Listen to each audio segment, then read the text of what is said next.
गोविंदा पथकांना सुप्रीम कोर्टाचा तात्पुरता दिलासा। मनोऱ्यांच्या थरांच्या उंचीवरचे निर्बंध कोर्टाने हटवले, मात्र 12 वर्षांखालील मुलांच्या सहभागावरची बंदी कायम।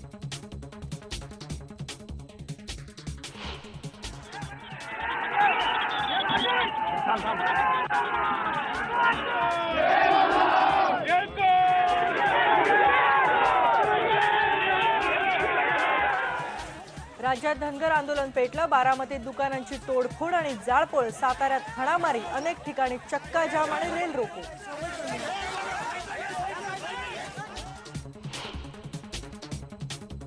विधान परिषद निवडणुकीच्या तिढ्यावर अखेर तोडगा, काँग्रेसचे मोहन जोशी घेणार माघार।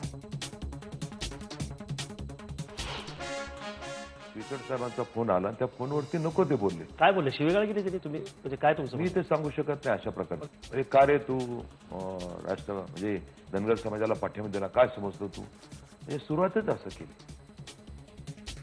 राष्ट्रवादीचे ज्येष्ठ नेते बबनराव पाचपुते बंडाच्या पावित्र्यात मधुकर पिचडांवर शिवीगाळ केल्याचा आरोप।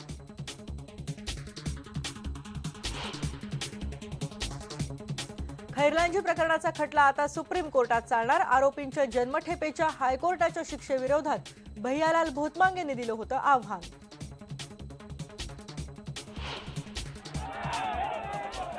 सोलापूरचे माजी मनपा आयुक्त चंद्रकांत गुडेवार सोलापुरात परतणार।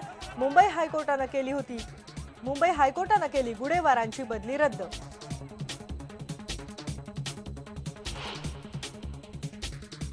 पाकिस्तानकडून वारंवार शस्त्रसंधीचं उल्लंघन, पाकनं दिलेली आश्वासनं ठामपणे पाळण्याची भारताकडून मागणी।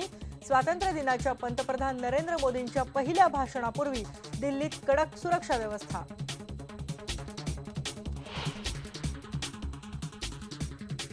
आणि आमिर खानचा आगामी चित्रपट पीकेची अडचण दूर, चित्रपटाच्या पोस्टरवर बंदी घालण्याची याचिका सुप्रीम कोर्टानं फेटाळली।